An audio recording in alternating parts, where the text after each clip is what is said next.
C'est l'occasion d'une réflexion à mener sur le fonctionnement du secteur de la fiscalité dans le pays. Les experts proposent par exemple un programme quinquennal pour permettre au gouvernement d'améliorer la gestion de ses ressources. Le point avec Boubacar Ba.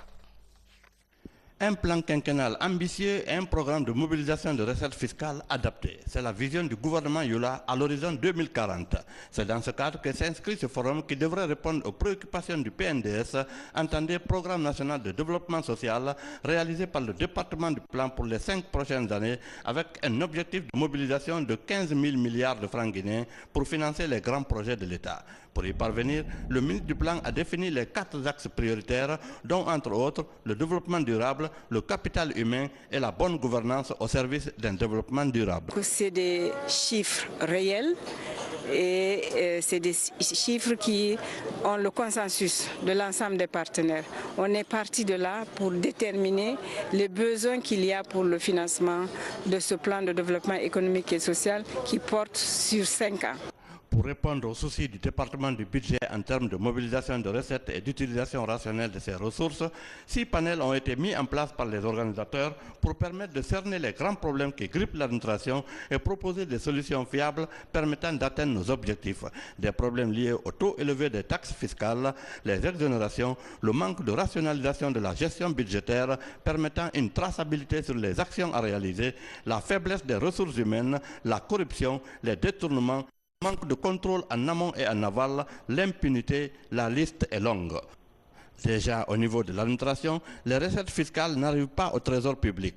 Les services sont caporalisés par les gestionnaires des départements. Des solutions drastiques ont été proposées pour inverser la tendance, mais pour réussir, il faudrait une volonté politique des acteurs de l'économie et une nouvelle transition vers la nouvelle constitution financière. Par exemple, on prend la question de l'exemple qui a été indiqué, c'est les recettes locatives de l'État.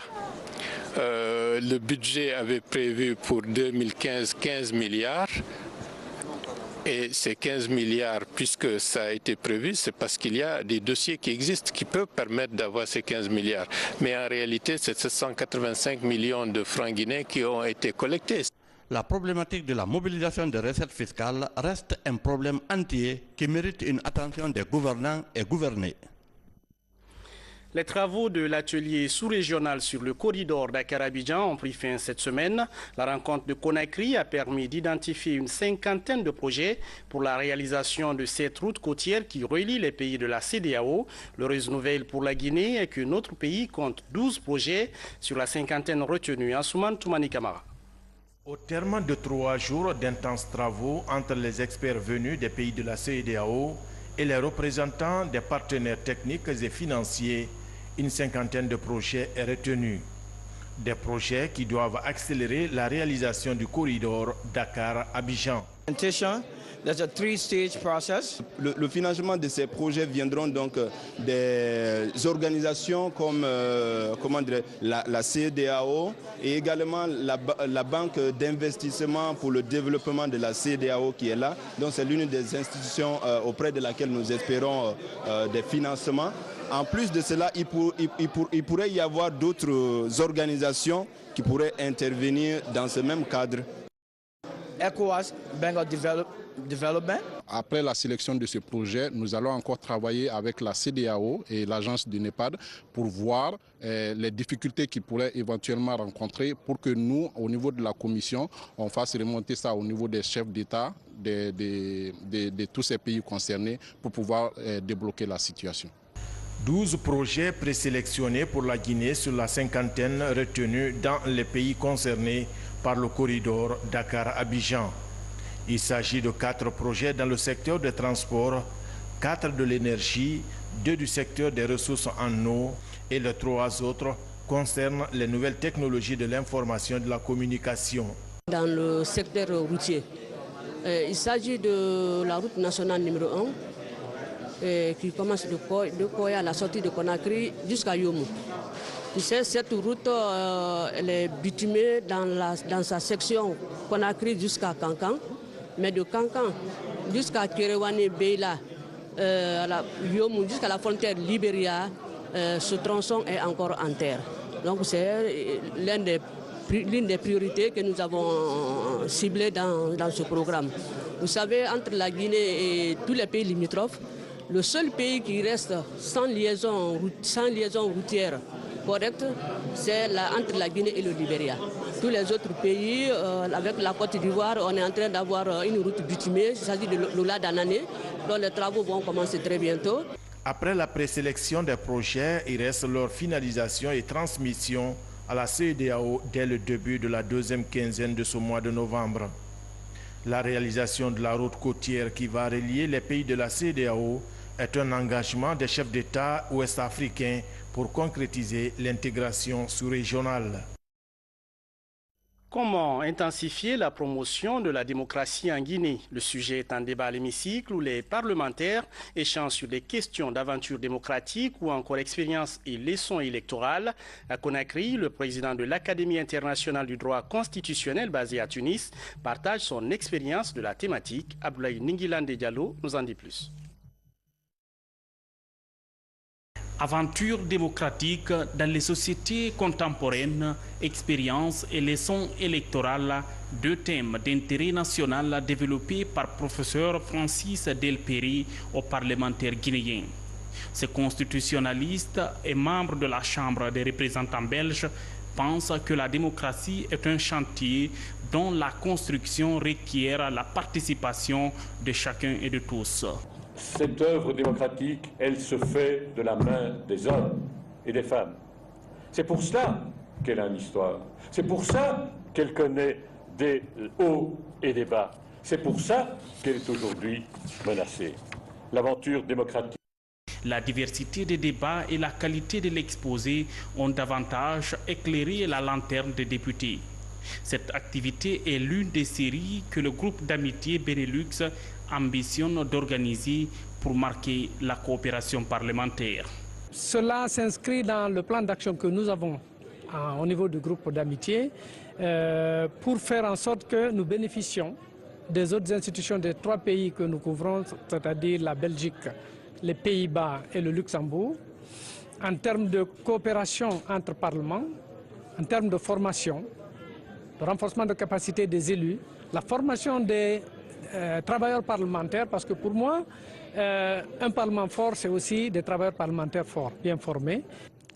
Il s'agit essentiellement de rendre chaque député et le Parlement tout entier aptes à accomplir effectivement leur mission de légiférer, de contrôler l'action gouvernementale et de représenter les populations dont ils sont les mandataires. L'organisation de cette conférence débat a permis aux honorables députés de mesurer les défis qui les interpellent, notamment dans la promotion et l'ancrage social de la démocratie en Guinée. Je vous emmène à Marrakech, au Maroc, où la question du changement climatique est en débat. Des experts en agriculture et gestion durable de l'eau travaillent sur l'harmonisation des actions entre les pays africains. L'objectif est de coordonner les mesures d'adaptation et de résilience sur le continent pour une agriculture plus respectueuse de l'environnement. Voyons tout cela avec nos envoyés spéciaux à Marrakech, Mamadou Alpha-Baldé, Saint-Martin Fansina-Douno.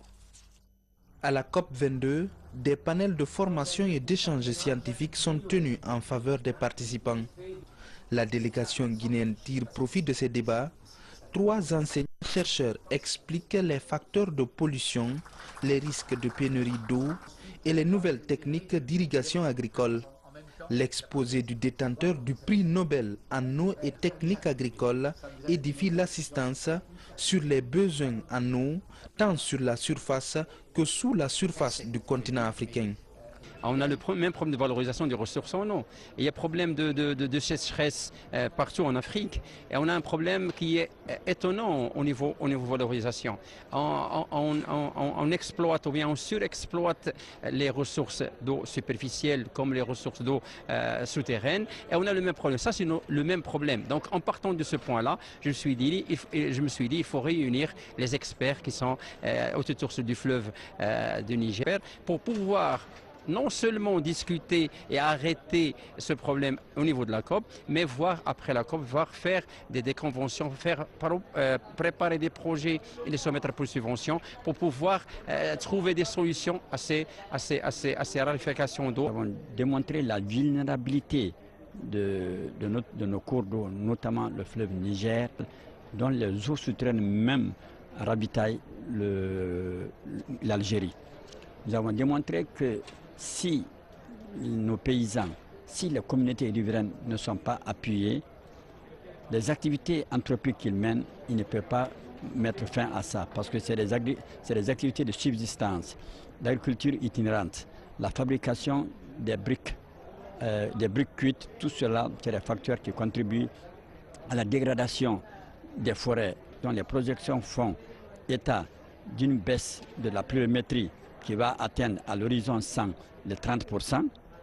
Cela aura comme conséquence la baisse de l'écoulement des principaux cours d'eau. L'exemple du fleuve Niger est cité. Il prend sa source en Guinée et arrose 9 pays. Tour à tour, les ministres guinéens et nigériens de l'environnement plaident pour des actions communes entre les États afin de mieux lutter contre la vulnérabilité de ces bassins.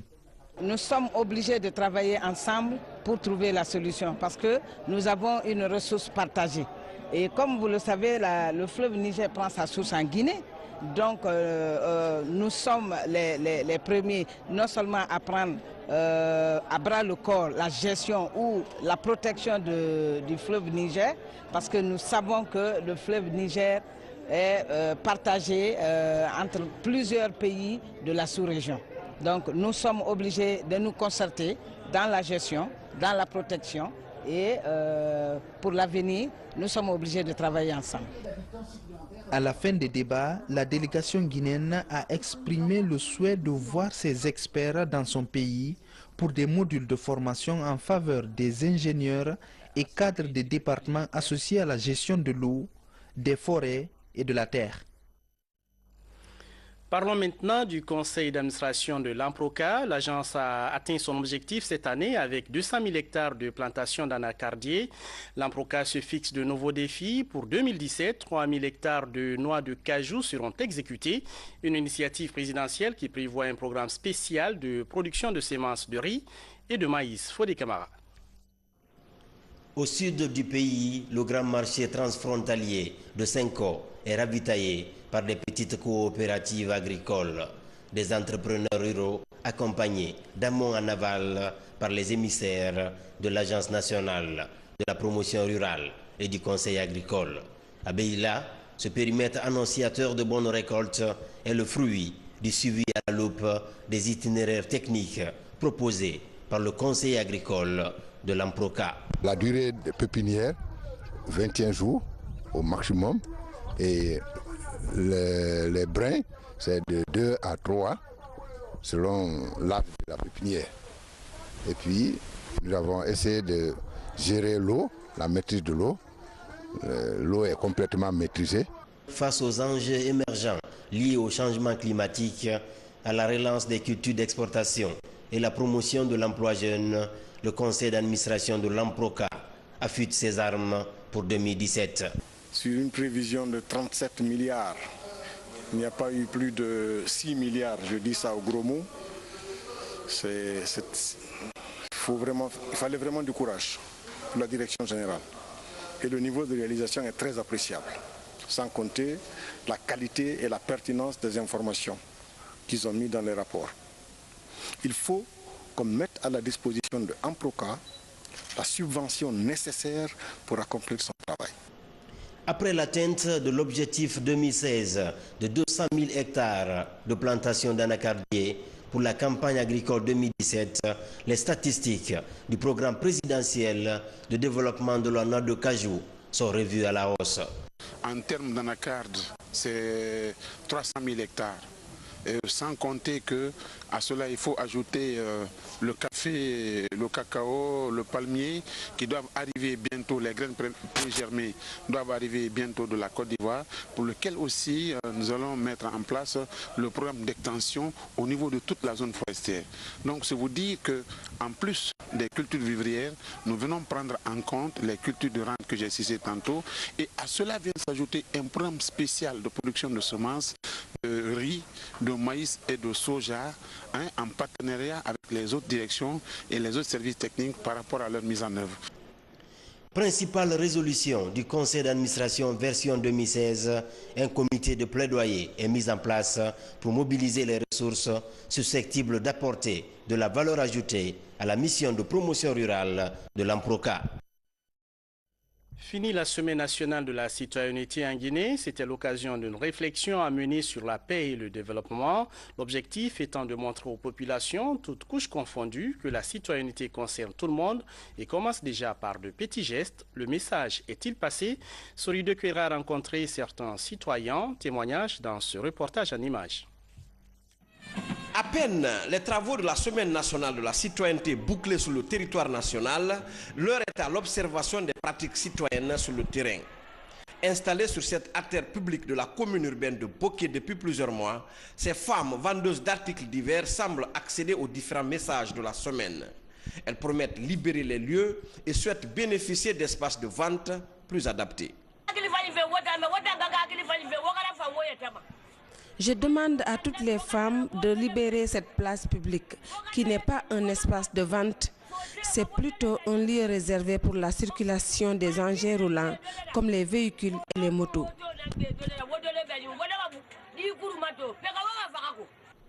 Ces messages à l'endroit des femmes de Boké sont également perçus chez l'ensemble des couches socio-professionnelles de la préfecture. Toutes sont déterminées à mettre en avant les principes de base de la citoyenneté dans les comportements de tous les jours. Je pense qu'ils ont bien compris le message parce qu'à travers les débats, les questions et réponses, ça prouve à suffisance que vraiment le sujet également les intéresse. Nos conférenciers ont reçu des feuilles de route et du coup ils sont conformés par rapport à ça. Il ne faudrait pas entrer au niveau de détail parce que la question de la citoyenneté se résume en deux mots. C'est sur le droit et sur le devoir. La première édition de la Semaine nationale de la citoyenneté et de la paix a suscité un engouement réel chez l'ensemble des populations guinéennes. Au regard du besoin de civisme dans notre pays, le chef de l'État souhaite voir à travers cette semaine le point de départ d'une société guinéenne respectueuse des lois et institutions du pays, gage de paix, de développement et d'unité nationale. Et puis, ce sujet de préoccupation nationale, les mutilations génitales féminines, la pratique s'intensifie dans notre pays malgré les campagnes de sensibilisation du gouvernement, mais aussi des organisations internationales comme Plan Guinée. L'institution souhaite impliquer les religieux dans la campagne, les imams notamment, pour renforcer les actions de lutte contre ce phénomène. Tchernos Mandialo.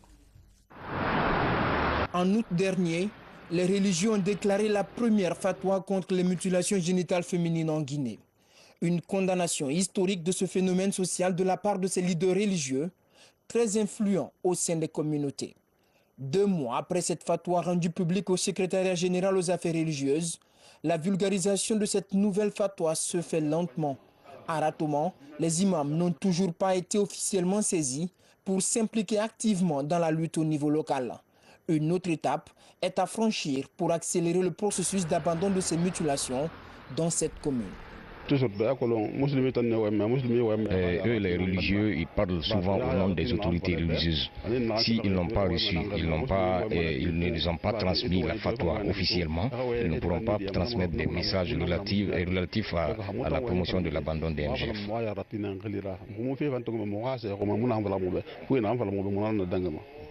L'implication effective des religieux est capitale pour arriver à bout de la pratique des mutilations génitales féminines en Guinée. Longtemps, elle a été définie sous un angle religieux et c'est pourquoi le partage à grande échelle de la fatwa prise est d'une grande importance pour le gouvernement et les partenaires tels que Plan International Guinée engagés à ses côtés dans cette lutte.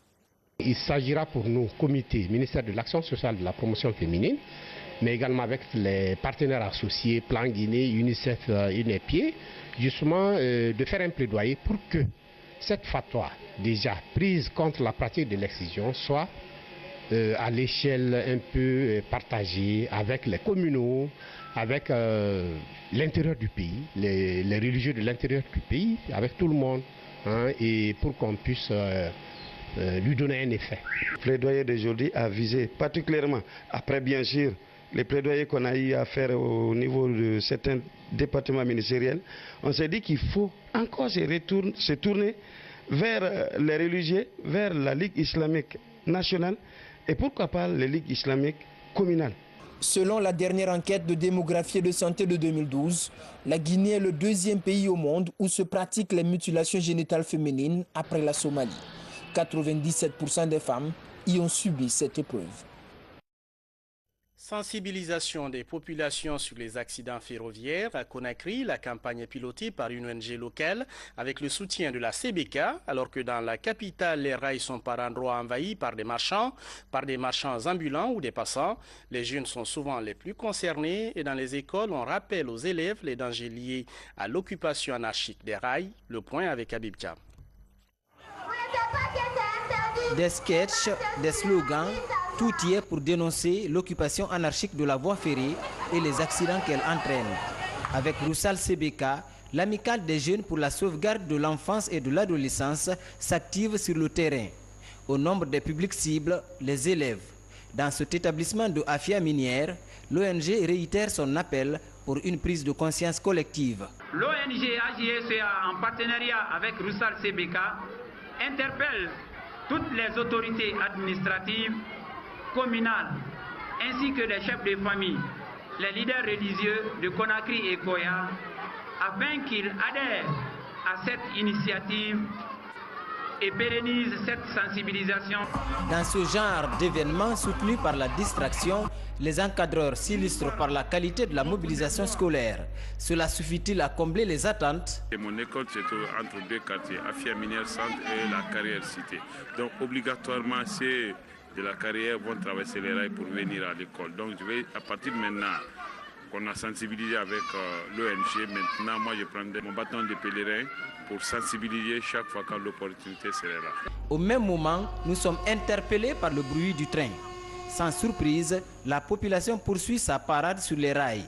Une vieille habitude qui sape les efforts de sensibilisation de plusieurs années. Au moment où je vous parle, nous avons enregistré très regrettablement 10 morts. Nous investissons $1 million par an pour préserver nos populations de perdre leur vie inutilement sur le chemin de fer. Zéro accident de train, tel est le défi de cette campagne de sensibilisation. Elle se déroule chaque année du port minier à Kouria sur une distance de 60 km. Ce trajet constitue la partie sensible de la voie ferrée de Roussal CBK. Chapitre éducation, c'est officiel. L'Université générale Lansana Conté de Lambagny signe une convention de stage pour ses étudiants avec 3 cabinets privés de la place. L'accord prévoit 3 mois de stage pour une vingtaine d'étudiants. L'objectif est de rendre les apprenants opérationnels avant la fin de leur cycle de formation. Samaratono. Cette signature marque le début d'un partenariat entre l'Université générale Lansana Conté de Lambagny et 3 cabinets privés de la place. Par cet accord, une vingtaine d'étudiants des facultés de géomine, de droit et d'économie de cette institution d'enseignement supérieur privé bénéficient d'un stage de formation d'une durée de 2 à 3 mois dans 3 cabinets du pays. L'objectif, c'est de former les enfants, les étudiants, en vue de se rendre compte de la réalité pratique des étudiants. Ils font la formation théorique et ensuite ils seront placés dans les entreprises pour pouvoir apprendre comment les entreprises fonctionnent. Pour permettre à ces étudiants de répondre aux exigences du marché de l'emploi, ces responsables des cabinets s'engagent à entraîner ces étudiants dans leurs différentes filières. Une manière de lier la théorie à la pratique.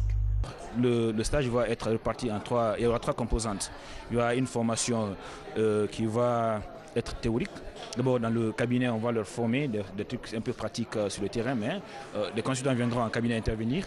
Au-delà de cela, on fera des visites de terrain et enfin, on va leur soumettre à des évaluations ponctuelles. Bon, en mi-parcours, on va les soumettre à des évaluations ponctuelles et enfin, on va faire une évaluation finale et un rapport de stage.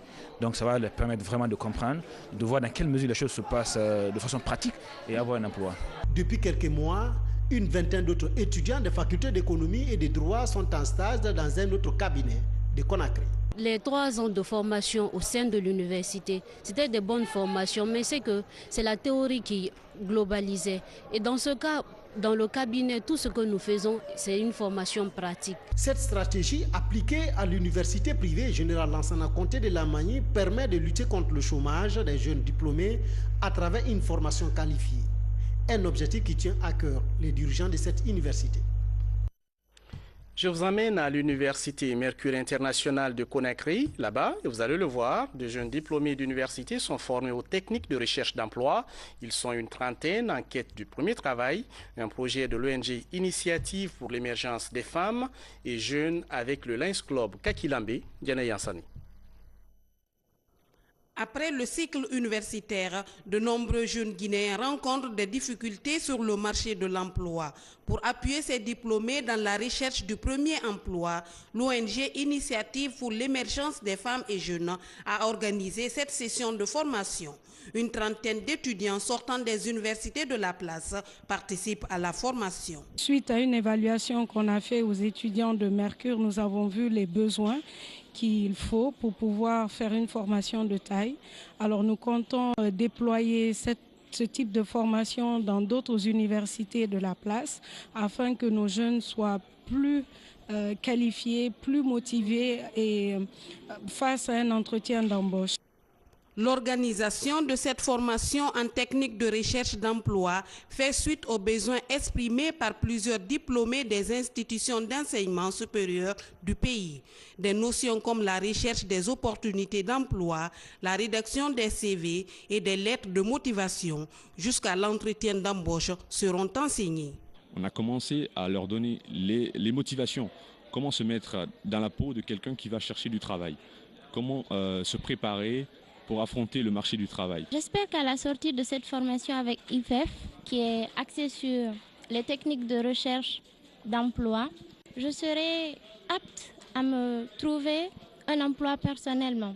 C'est-à-dire que j'aurai acquis la base nécessaire pour pouvoir aborder les entretiens d'embauche et pouvoir répondre aux exigences des différentes entreprises sur place. À travers cette formation offerte aux jeunes diplômés, l'ONG Initiative pour l'émergence des femmes et jeunes entend contribuer à la qualification des ressources humaines nécessaires au progrès du pays. Et puis, parlons de ce projet baptisé MTN, 300 jeunes étudiants. C'est un nouveau concept développé par la société de téléphonie MTN Guinée. Mais en réalité, qu'est-ce que c'est? Abdulkarim Kamara nous en dit plus. Ils sont venus de différentes universités pour un stage de 3 mois à MTN. Au nombre de 300, chacun de ces étudiants a reçu un mobile avec lequel ils travaillent. Motif de leur stage, digitaliser les abonnés de l'entreprise. Il fallait en quelque sorte unifier la base de données de ces abonnés vers une nouvelle base de données. Le projet est dénommé MTN 300 jeunes étudiants. J'ai formé ces 300 jeunes. Je leur ai montré comment fonctionne l'application Android. Ensuite, on a distribué des téléphones pour qu'ils puissent vraiment avoir une bonne maîtrise.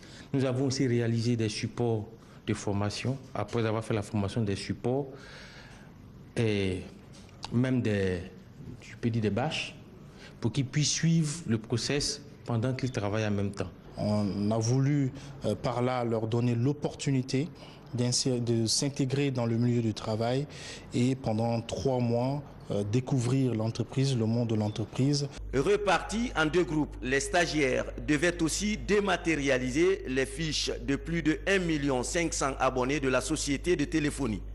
Pour ces jeunes, ce travail les a permis d'acquérir une expérience professionnelle. Je suis vraiment contente de l'opportunité parce que c'est ma première fois d'être dans une société pour travailler. Ça m'a servi beaucoup de trucs et puis ça a renforcé aussi ma capacité de plus en tant qu'ingénieur de télécommunications. Au terme des 3 mois de stage, MTN décide de renouveler le stage de 230 étudiants afin de consolider la formation qu'ils ont acquise. Cette deuxième phase arrive à terme à la fin du mois de décembre prochain. Ils sont plusieurs centaines aujourd'hui à Conakry, des diplômés guinéens de l'Allemagne regroupés au sein de l'Association des Amis de l'Allemagne pour le développement. Ils lancent les activités de l'organisation sur fond d'engagement, celui de participer aux campagnes de sensibilisation sur la migration en Afrique. Diamokaba, Marie-Angélique Bangoura. Le programme date des années 60 et à ce jour, on estime à des milliers de nombres d'étudiants formés par la République fédérale d'Allemagne. À Conakry, les amis de l'Allemagne pour le développement souhaitent intensifier cette coopération scientifique. Une plateforme est créée pour renforcer des liens d'amitié et de coopération entre les anciens étudiants. L'objectif des initiateurs est de transmettre ces connaissances aux jeunes générations restées au pays. Le pays m'a envoyé pour me former et pour venir former d'autres. Et aujourd'hui, je suis dans cette dynamique. J'ai occupé suffisamment de postes dans le cinéma guinéen et j'ai participé à la formation de certains étudiants à Dubreka. Donc je me dis que jusqu'à aujourd'hui, je suis dans cette dynamique. Je me dis que je dois rembourser ce que le pays m'a donné de plus cher, c'est-à-dire ma formation. Quand on me forme, j'ai le devoir de communiquer. Pour lutter contre la fuite des cerveaux, la problématique de la migration illégale est au cœur de cette journée culturelle guinéo-allemande. Alors qu'on estime à 27 millions le nombre de jeunes immigrés africains vers l'Europe. On a discuté ici du fait qu'il faut bien sûr bien préparer la migration et ceux qui veulent voir un autre pays, ils doivent se préparer bien et on doit le rendre possible dans le cadre de la légalité. Autre chose est la migration illégale qui pose beaucoup de problèmes, qui crée des situations quelquefois chaotiques, mais aussi bien sûr qui est en danger pour la vie et la santé de beaucoup de jeunes africains. L'un des fléaux qui mine le progrès et le développement de l'Afrique, c'est le fléau de l'immigration. Nos bras valides, nos jeunes à la fleur de l'âge, nous abandonnent ici sans espoir. Ils vont pour un Eldorado le plus souvent qu'ils n'atteignent pas. La Guinée et l'Allemagne profitent des échanges culturels à travers la danse et les arts figuratifs. Chaque année, des touristes allemands s'intéressent à la percussion et aux instruments de musique traditionnels de notre pays. Et au compte de la deuxième journée des éliminatoires de la Coupe du Monde à Zone Afrique, le Sili de Guinée a été battu 2-1 par les Léopards de la République démocratique du Congo. Avec ce score, le Sili de Guinée complique ses chances de qualification à la Coupe du Monde Russie 2018. Voilà, c'est tout pour les infos. Merci de nous regarder à Farana, Yomu, Lomé et partout au Togo. Bonsoir.